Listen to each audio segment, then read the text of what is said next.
Hi guys, it's Vicky, and today I'm here to talk about my June reading plans. I can't believe that 2021 is almost halfway over already. It's just crazy how fast this year has gone by, and I have quite a book stack again. And like the trend has been the last couple of months, I have some carryovers from May that I'm going to be completing in June, and then I've added a couple. So let's go ahead and get into it. Okay, so my first carryover from May is one that I'm still working on. I honestly haven't picked this up in a couple of weeks, but I'm slowly making my way through it. Maybe I'll finish it in June, I don't know, but that is Leaves of Grass by Walt Whitman. This is a poetry collection, a very large poetry collection. So far, from what I can gather, the poems are very much about Walt Whitman himself. There's literally a poem called Song of Myself. He talks a lot about nature. He talks a lot about America and democracy. He was a very patriotic man. And he even gets into some like kind of spicy sort of topics of that time period. He talks about sexuality and stuff. So this book was considered very like risque in its time, but as you read it now in modern day, it's very, very tame. I'm listening to it as I read along, and that's very, very, very helpful because it is at times not easy to pick up what's going on. So, but I'm working my way through it. Hopefully I'll finish it in June. Another carryover that I have, I'm so sad that I didn't get to this in May because I really wanted to read this, but I'm going to be reading Jane Steele by Lindsay Fay in June because I just didn't have the time in May to finish. There were some things I think in the last couple of months that have sort of cut into my reading time, which I'll talk more about in my wrap up.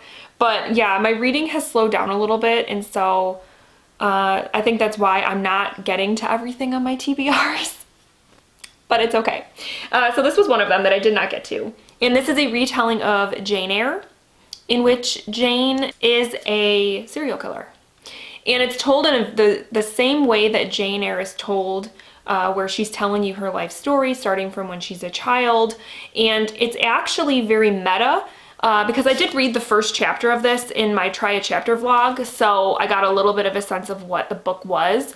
And Jane Eyre is referenced in this book. So even though it's a retelling in a way, it's also referenced also, so that's really interesting. So our main character is well aware of Jane Eyre as a book and its significance and all of that. So it's interesting, and I'm still really excited about it and really am going to prioritize it in June. And then my last carryover from May is one that I'm also sad that I didn't even crack open. I'm sad about it. Because this book was sent to me for review, so I really want to read it in June. Again, it's big, so I might not finish it in June, but I really want to get to it, and that is Nine of Swords by Brooklyn Quintana. And this is a fantasy novel, which I know I don't read a lot of fantasy, but I'm pretty sure it's like middle grade / YA, which to me is kind of more approachable in terms of fantasy.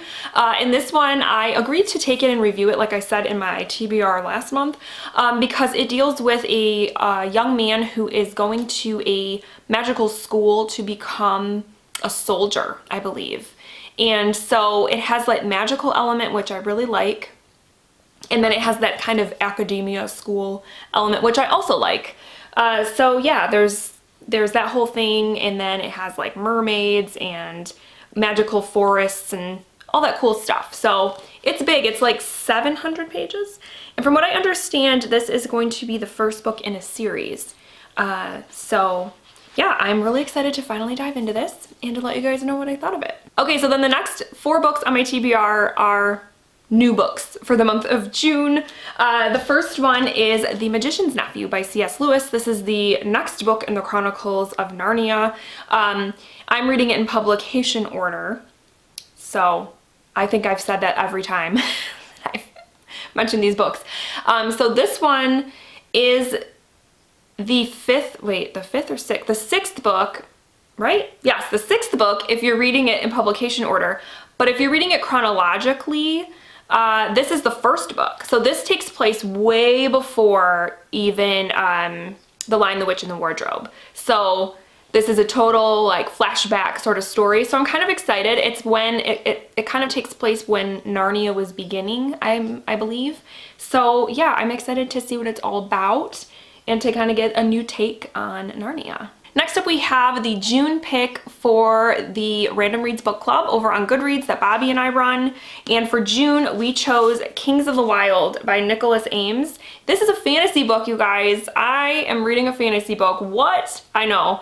Bobby has been trying to get me to read fantasy since we've known each other because she knows that it tends to intimidate me, and so I'm always very hesitant. They always sound really cool, but then I worry that like my brain can't handle it. So this one is actually one that Bobby has already read. And so she thinks that it's one that will be really good for me and for anybody that is kind of trying to dip their toe into fantasy. And this one deals with a band of mercenaries who back in the day were successful, whatever, and then they kind of broke apart. And now they are middle-aged, some of them are not well, and something happens where they have to kind of get back together.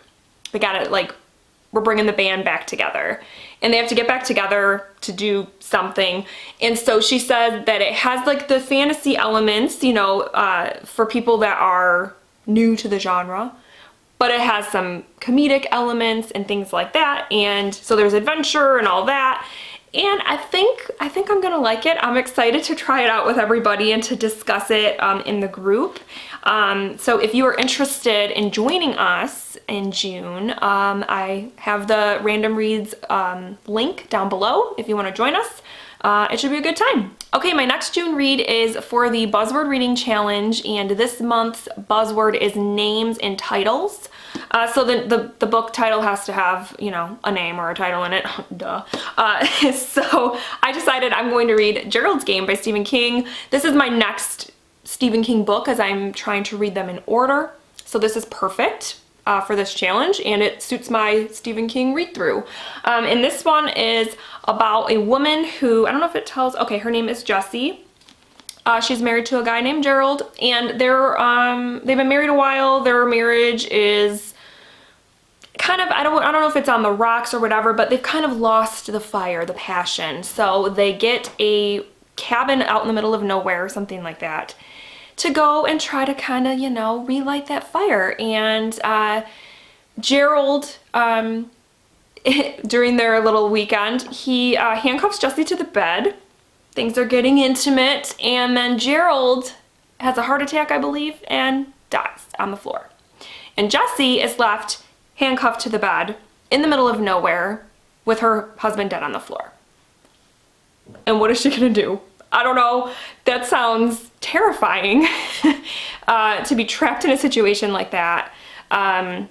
Yeah, so I'm really excited to check this one out. I'm hoping that once I read this, I can finally watch the Netflix movie, because I've purposely not watched it because I want to read the book first. So yes, I'm gonna read this and then hopefully watch the movie. Who knows, maybe I'll do a Flicks and Lit, you never know. And then my final read for June is for the Audacious Book Club, which is Roxanne Gay's book club that I've been kind of jumping in and out of throughout the year. When there's a book that interests me, I take part, and this one sounded really good to me. It is called Of Women and Salt by Gabriela Garcia.